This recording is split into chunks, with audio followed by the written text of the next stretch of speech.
Olá a todos, nesse vídeo aqui eu quero repercutir uma informação que começou a circular ontem. É uma informação do jornalista Frank César, do portal Patriota. O Brasil está sob agora uma ameaça terrorista. Reuniões secretas do PT, do Foro de São Paulo, com cubanos, venezuelanos e iranianos estão acontecendo no interior da Bahia. E o objetivo é não só derrubar o presidente Bolsonaro, como também em conjunto está sendo feito treinamento de um exército de mercenários, ainda em território venezuelano, mais próximo da fronteira com o Brasil. Eu quero falar aqui um pouquinho, o jornalista Frank César, aqui no portal dele e no Twitter dele, colocou uma thread em que ele fala dessas reuniões semanais são realizadas na Bahia, eram realizadas numa mansão e agora estão sendo realizadas no interior da Bahia, numa fazenda, que seria até do filho do Lula, né? A fazenda no interior da Bahia, na Chapada Diamante. Há treinamento militar de ex-oficiais do exército da extinta União Soviética, então ex-oficiais treinando o pessoal, armamento pesado de última geração chegando e abastecendo esses campos. Veja que a Venezuela mantém um estreito relacionamento com o Irã, num vai e vem de petróleo e combustível, e nesses carregamentos aí é que há informações até da inteligência americana de que há transporte de armas e drogas, obviamente.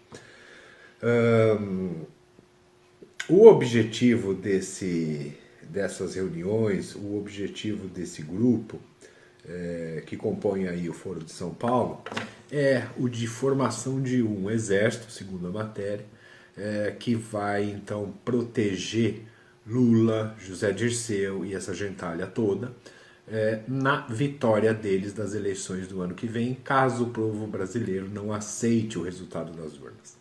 Obviamente, o povo brasileiro não vai aceitar um resultado de urnas fraudadas. E eu quero destacar aqui para todos começarem a ter o máximo atenção, porque eu sei que a maioria da população não está atenta à CPI da Covid. A CPI da Covid não está sendo uma CPI da Covid, está sendo uma CPI para derrubar o presidente Bolsonaro por quaisquer motivos. Já tentaram falando de cloroquina, já tentaram falando de Copa América, agora estão inventando uma compra ilegal de vacinas, e comprovadamente não houve essa compra, né? Não foi feito compra nenhuma, então não é possível ter crime de algo que não foi feito. Esse trabalho da CPI é feito em conluio com o Supremo Tribunal Federal. Foi o Supremo Tribunal Federal que mandou que o Senado abrisse essa CPI. O Senado agiu como, olha, nós achamos que não é momento de CPI, mas infelizmente temos que obedecer o STF.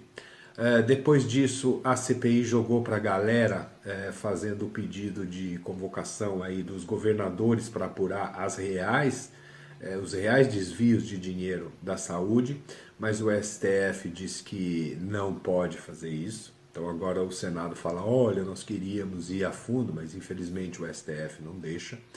O STF, através do ministro Barroso, está trabalhando fortemente, o Alexandre de Moraes também, fortemente contra a ideia de um voto auditável. Nós estamos falando de um país que se diz democracia, debatendo-se voto e urna devem ou não ser auditáveis. Veja o ponto que nós chegamos. A questão das urnas auditáveis é o seguinte, o Aécio Neves, em 2014, né, na eleição que reelegeu a Dilma, houve a suspeita de fraude nas urnas. O PSDB pediu a auditoria dos votos, não a recontagem, a auditoria. E depois de um processo aí, o próprio TSE, que é o Tribunal Superior Eleitoral, respondeu que as urnas não podem ser auditadas. O que é possível fazer é uma recontagem dos votos. Então veja, uma coisa é você colocar lá o número 40 na urna esse número ser computado como 13 e depois você pedir uma recontagem. Esse seu voto 40 desapareceu. O que vai ser recontado é o 13 que ficou registrado. A auditoria é para saber se o número que foi digitado corresponde ao número que foi computado, gravado e que foi depois contado pelos tribunais. Por isso a ideia de se fazer, e as urnas de segunda e terceira geração já tem uma impressão do voto na hora, para que a pessoa, quando votar o número 40, vai ver um papelzinho lá escrito 40, que vai ficar depois numa urna, e caso haja um pedido de auditoria, aí se faz uma contagem manual desses papeizinhos que o eleitor viu, que estava de acordo com o que ele votou. Então, assim, há um movimento. Esse vídeo aqui complementa um vídeo meu que circulou já em todas as redes aí sobre esse trabalho de fazer o impeachment do presidente Bolsonaro. Há um movimento extremamente forte, perigoso, muito bem financiado por vários interesses aqui do Brasil e de fora do Brasil para derrubar o presidente Bolsonaro e não deixar que ele chegue às urnas no ano que vem. A ideia primeira é que ele nem chegue. Assim, a questão da fraude ou não, auditável ou não, ficaria em segundo plano. Então, o objetivo primeiro é esse.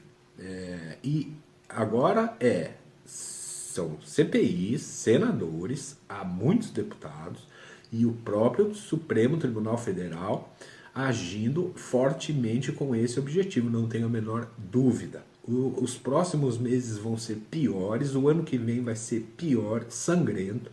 Eu não tenho dúvida que a CPI vai acabar com um relatório indicando, inventando um crime cometido pelo presidente, e o STF vai avalizar aquilo como um crime, embora não esteja em lugar nenhum, não haja provas nenhuma, mas não adianta. Não há palavra que venha depois do STF no Brasil hoje.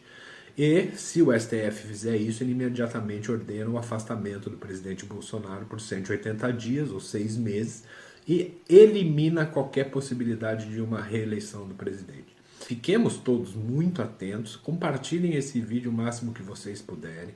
As pessoas precisam saber o que está acontecendo. Há um movimento de subversão do estado de coisas do Brasil para virar esse país de ponta cabeça que vocês não imaginam. Não pensem vocês que acabou a vacina, acabou a pandemia. Esse inferno não vai acabar até o ano que vem e esses caras vão fazer de tudo para derrubar o presidente Bolsonaro o mais rápido possível, ou afastá-lo, ou matá-lo, ou, na pior das hipóteses para eles, através de fraude nas urnas no ano que vem. Igualmente a gente vê as Forças Armadas falando muito fino ainda. A ABIN, que é a Agência de Inteligência do Brasil, eu não sei se ela funciona ou não. Obviamente a gente não deve saber, porque ela é para ser uma agência secreta. Essas reuniões aí na Bahia precisam ser monitoradas. A Força Armada tem que cercar essa gente. Os generais precisam tirar as pantufas, tirar os pijamas. Os tenentes, majores, coronéis precisam pegar os seus fuzis e se preparar para uma guerra. Se for para ter um exército que faz construção civil, faz estrada, e faz tenda e faz ajuda humanitária em outros países, então se desmantele toda a Forças Armadas aqui e a gente monta uma estatal de construção civil. Ou esses caras das Forças Armadas entram no jogo para proteger a liberdade do brasileiro, ou nós vamos todos embarcar num esquema comunista aqui e vamos ver general de chinelinho e pijama fumando charuto e ganhando pensão para o resto da vida. Isso não.